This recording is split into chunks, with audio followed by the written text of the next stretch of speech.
As a responsible government, this is providing tax cuts. A very good one. Soon we will be all living in paradise.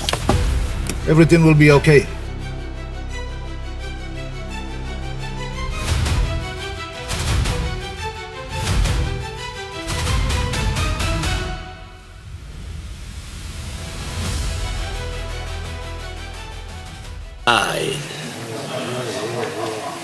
Our 2023 Household Assistance Package.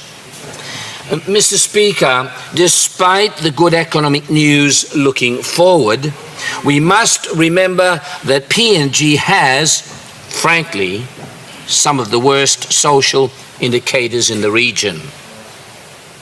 Too much poverty and living standards for most of our people that simply are not high enough.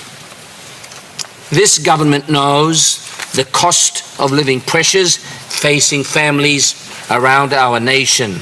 For the first time in PNG's history, the Marape government developed a package to help address some of those pressures. 587 million in 2022, 590 million kina in 2023, a total of 1,177 million kina in assistance to our households and assistance to our people. No other government has ever delivered such a household assistance package. Mr. Speaker, I am pleased that the IRC has written to all employers with new tax schedules applying from the 1st of January this year. This is providing tax cuts of up to 63 kina per fortnight for all those earning 20,000 kina or more for 2023. As mentioned in the newspapers, our dailies, Nest Fund estimates this will benefit over 98% of their members, most of them in the younger age group. From the 1st of January this year, we are also continuing for another 6 months the removal of all excise taxes on fuel. This will save 61 toya per litre of petrol costs and 23 toya per litre of diesel costs. From the 1st of January this year, we are also covering the costs of social project fees in 2023. For example, a family no longer has to pay the project fee of 220 kina for each of its children attending secondary schools. This program helps ensure that relief gets out to the furthest parts of our country. The cost of living relief is greatest for those most in need, those families with the most mouths to feed while letting their children attend school rather than work in the gardens. Responsible, caring budgeting. The Marape Rosso government supporting families in ways never before experienced in Papua New Guinea. On inflation, the National Statistics Office, NSO, has released its estimates of inflation for the September quarter of 2022. The NSO estimates inflation over those 3 months was 1%. This is half the inflation rate of 2% for the 3 months of the June quarter of 2022. Mr. Speaker, the government keeps a very close eye on inflation. It knows that some key items have had very high price increases. This is why we introduced a 1,177 million household assistance package to help deal with some of these cost of living pressures. The good news is that the overall current level of inflation of 6.3% is below is below PNG's long-term average rate of 7%. The Treasury and the Central Bank, along with international institutions, are predicting the inflation rate will be below 6% this year and fall towards 5% next year. Mr. Speaker, this means we are not expecting this year. Once again, beware the funded scare campaign by social media and the so-called PNG empty tank. These inflation figures are gathered by the NSO across many areas of the country and go into detail on over 120 items and services. As a responsible government, we will continue to closely monitor inflation levels. If things get worse, we will look at options to do more within the context of sustainable budget repair. Our international engagement. Mr. Speaker, one of the great strengths of the Marape Rosso government is its willingness to engage constructively and honestly with the international community. I have had the honour to have had 3 good discussions with Australian Treasurer Jim Chalmers already in 2022 and 2023. These discussions include shared economic and trade opportunities, such as labour mobility and good, cheap financing options. On the International Monetary Fund Program, Mr. Speaker, I am pleased to foreshadow to this Parliament that PNG stands ready to enter into a funded program with the International Monetary Fund or the IMF, our first program in nearly 20 years. We commenced this partnership back in 2019. We knew the IMF were critical for restoring international confidence in PNG's economic management. We saw them as a source of transparency and expertise. This engagement was also important for the 1.2 billion kina in cheap funding they provided to us in 2020 to deal with the then 20% fall in our revenues due to the COVID-19 pandemic. All countries were also assisted by the IMF with an increase in quotas in 2021. We now stand ready to engage in a program that will likely contribute 310 or possibly 614 million kina this year to support our budget repair, and a total of up to 3,250 million kina over the next 3 years. Importantly, agreement to this program is also vital for securing support from other countries. Without a program, Australian legislation would require the 1,800 million kina we received just in December last year actually having to be repaid now, and little prospects of success for the request of 1,500 million kina this year reflected in our financing plan. We will also approach Japan and other partners, including the World Bank, the ADB, for support, and they are all linked to the IMF program. The alternative to this, of course, is going back to expensive commercial loans and, of course, being able to borrow significantly less than what we are currently doing today. The guiding principle for engaging with the IMF has been support for the Marape Rosso government's economic reform program. The IMF are extremely satisfied with our program of economic repair and reconstruction. They are also pleased with the progress we have been making on good governance reforms, especially those around the Independent Commission against corruption. They are keeping us honest, pushing our institutions to release more transparent procurement data. They are also working closely with us on reform of our monetary and foreign exchange rate practices. We are sure they will welcome and respect our own local expertise provided through PNG's owned independent advisory group on the central bank reforms.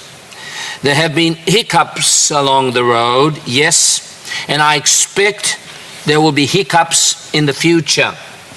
Overall, however, it has been a productive partnership, and we must on occasions take a hard-headed approach to our national interest, including linked funding support.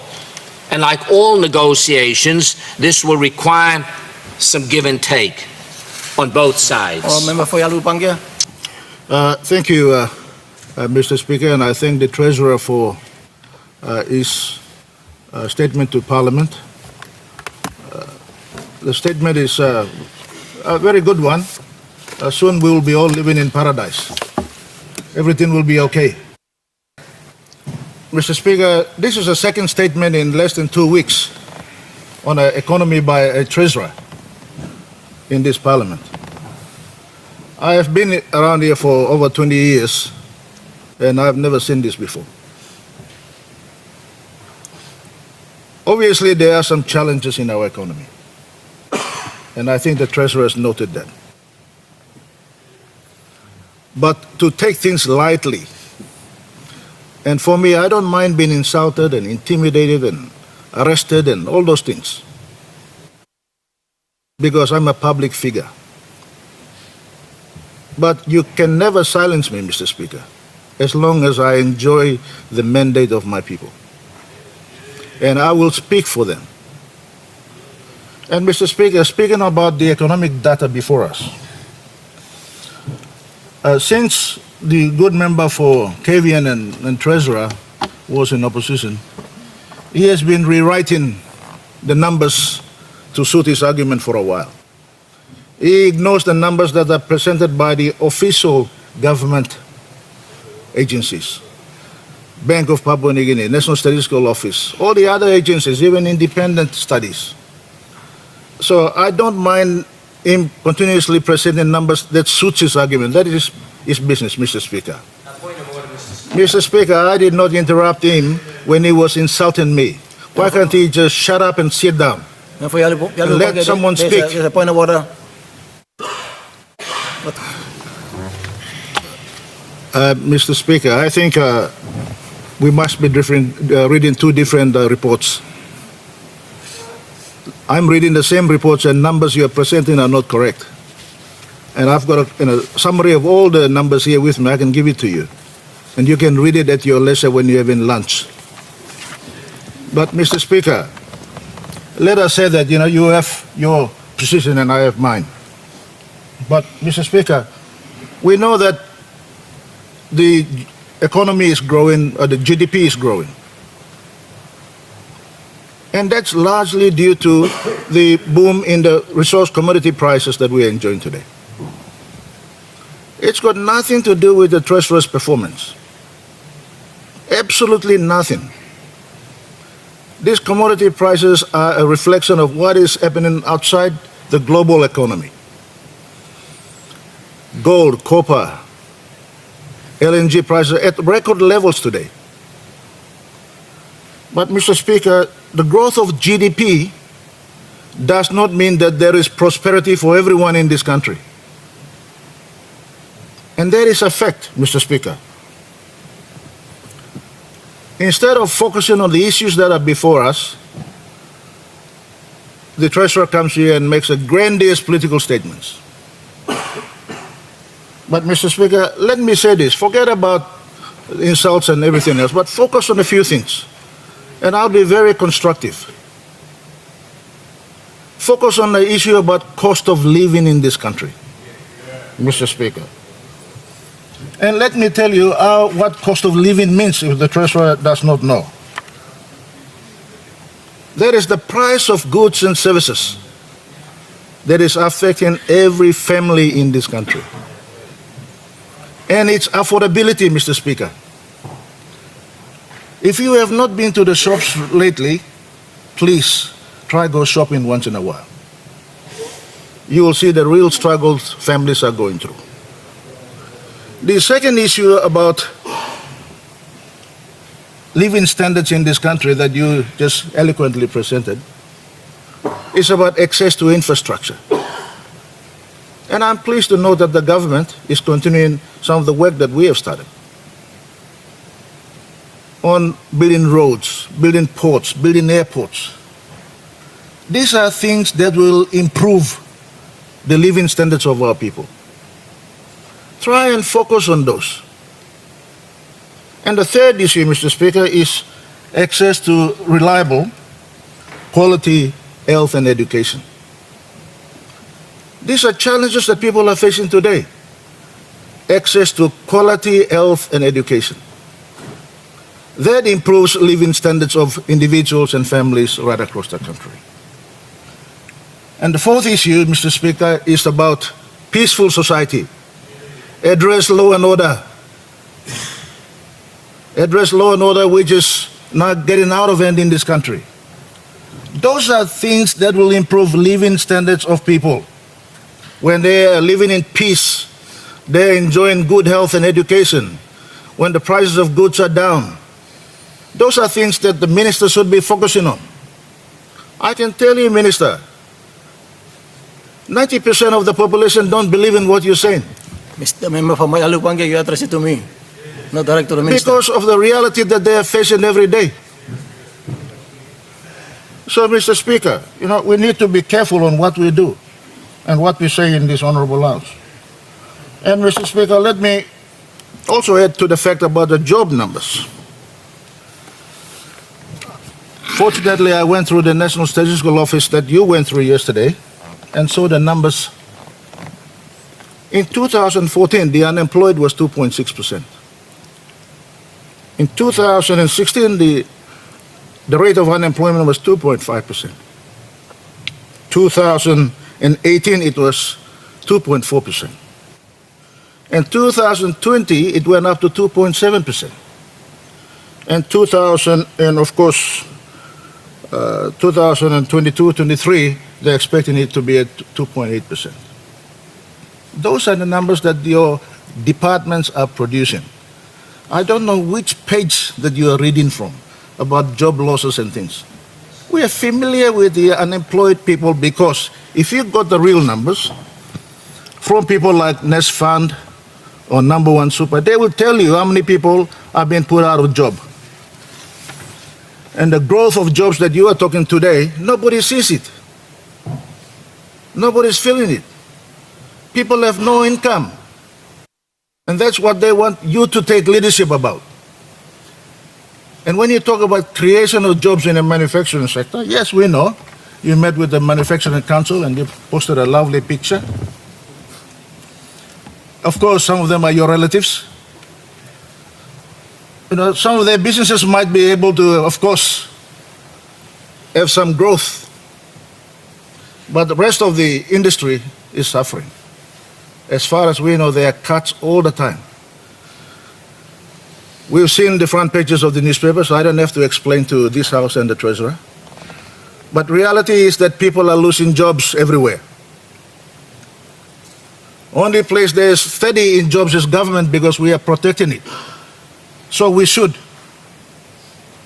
And of course, Mr. Speaker, if the good Treasurer cared to look to the reports by, even independent report by National Research Institute, and they did a sample survey in Port Moresby, and they said that almost 68% of the young population from age 14 to I think 35 are out of jobs. These are grade 8, grade 10, grade 12 school leavers, some university dropouts, some skilled workforce that are not able to find jobs. And here you are telling the parliament that jobs are available and people are getting jobs, but they are not seeing it. So, Mr. Speaker, I think, we need to be honest about what we are saying to our people. We need to be honest. It's not about political point scoring in here. Treasurer need to stop. You need to put your own mark on the economy in this country and let people judge you. Don't judge it that you are doing all these wonderful jobs yourself. Let the people judge you that you are doing the right thing. I think the only person who believes in you is your Prime Minister. But that's fine. We know that you two are working together in trying to rescue our economy. But let's do the right thing. Let's focus on a few things. Let's focus on cost of living. Let's try and get inflation under control. Let's try and promote more jobs by making sure that we have a conducive business environment. If you look through and you can name me, I may be wrong, Mr. Speaker, I may be wrong. But tell me, over the last 3 or 4 years, apart from Total, what was the last foreign direct investment announced in this country? I know there were some 100 billion and 40 billion projects announced somewhere in Morobe and Eastern Islands and a few other places. But those announcements have come to nothing. These are sort of investments that create jobs, Mr. Speaker. So stop talking and let's get some of these projects off the ground. Total off the ground, or Papua LNG off the ground, which you are doing, and we support that. That'll create thousands of jobs for Papua New Guineans. Try and get WAFI off the ground. That has been on discussion table for the last 6-7 years. Let's try and get, of course, Pasca and Penyang, and especially Pogra off the ground. Pogra, we have lost almost 3 billion kina, a year in revenue for the state. 3 billion kina in the last 3 years. That's the money that you are now borrowing from IMF. You don't have to go to IMF if you had kept Pogra going. But stop setting dates that we cannot afford to meet, giving people false expectations. Papua New Guineans, thousands, over 3,000 or 4,000, I think Papua New Guineans lost their jobs there. Countless of SMEs, truckies, contractors, subcontractors, now the landowners who are not receiving any benefits. It's because we have not handled this transaction well. So let's get it, stop talking and let's get it off the ground, give it priority. And I think, you will find jobs in those sectors. Let's get agriculture moving, tourism moving, fisheries moving. And I think, our country can be back on track. But we are at a stage of very crucial stage. And I'm warning our parliament and, of course, our country. We have a very boom stage in our resource sector today. Just like we did, and I agree that during, of course, Chief Sir Michael Somara's time, we enjoyed some boom. We had, in fact, surplus budgets and we had surplus money in the bank account, about 6 billion. But how we spend that is another story. But I want to say that today we are enjoying prices. We need to save for the future. Some of the bonuses windfall that we are receiving, we have to save for the future. What you are doing today by borrowing from IMF is that very simple. IMF, the Treasurer and I will disagree on this forever, but let me say this. I did not say that IMF did not lend to other people. Of course, during COVID, IMF lent to close to 100 people. But IMF did only lend to 3 countries, and you are the 3rd one on budget support. That's called bailout. You can't rewrite things. During COVID, of course, IMF was obligated. IMF was obligated to support countries around the world. IMF's charter is very clear. They come in and intervene when countries have balance of payments issues and there's stress in the economy. That's when they intervene. That's their charter. And Mr. Speaker, the Treasurer should inform this House and the country that we have been under what they call staff monitoring program for almost over a year. IMF has an office here in PNG already. They have staff monitoring your performance, Treasurer. I was up late last night reading the IMF's press release from Washington last night like you did. And let me I quote one of the references that they made. It's not because you went and did some good work there that they lend you the money. They are saying this, and I quote, building on the progress under staff monitoring programs in PNG. And they're urging the authorities, that's you, Treasurer, the need to accelerate structural reform programs. And I quote, you read the statement properly. That's what they are lending you the money. You are not telling us the conditions in which you are borrowing this money. They are asking about reforms in central bank, reforms in public sector, strengthen ICAC, and of course, reforms in the overall monetary fiscal policy. You have to inform the nation these reforms that are coming through. Not just flowery statements saying that everything will be all right. We've gone through structural reform programs with IMF before. We know the experience we've had. We are not the only ones, but Mr. Speaker, everywhere around the country. Mr. Speaker, one of the other reasons why our economy is not performing is because government departments are not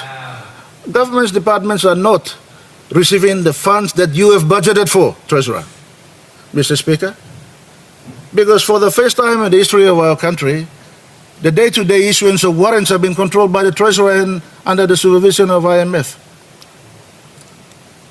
The staff monitoring performance, you are signing all the documents. Prime Minister. For Yellowbush inference that IMF is controlling the Treasurer for the issuance of warrant. That is completely false. IMF has no direct oversight on day-to-day running of the programs of government as per what we budgeted. That is an assertion, that is an inference. Point of order doesn't allow for assertion and inference. He needs to withdraw this. Treasurer is working in a weekly program as defined by the Budget Management Committee that he chairs over, and a composite of ministers are in that committee. Thank you, Mr. Speaker. Mr. Speaker, the intervention by the Prime Minister is noted. I did not say that IMF is issuing the warrants. The structural reform programs that they are putting in place include reforms at Treasury. I'm saying the Treasury is now totally in control of issuing the warrants to the department. That's what I stated, which is a fact. Treasury has never, I've been a treasurer before. We don't go daily signing warrants on each individual warrant for each individual payment. That's the job of the secretary and all the other officials. The treasurer is performing those duties of what the officials should be doing. And because of that, funds are not moving faster to the departments and they are not able to operate. That's the reality that we are facing today. But the reforms are serious. So, Mr. Speaker, all in all, let me say this. There are challenges in our economy. Our families are struggling. Our people are struggling. We in opposition want to support constructive things. But the Treasurer's statement certainly lacks that. Certainly lacks that. As I said, I've been around for a while. I've seen the Treasurer come to Parliament and leave. I'll be still here when he comes back. But I will keep on saying what is good for the people of this country, and our own people deserve a break. They deserve our Treasurer and our government to give them hope. Hope that everything will be okay. Everything tomorrow, they will have a meal on the table for their families. They will have an income when they get a job. That is what they want to hear. So, Mr. Speaker, thank you very much for giving me this opportunity to say a few words. Thanks.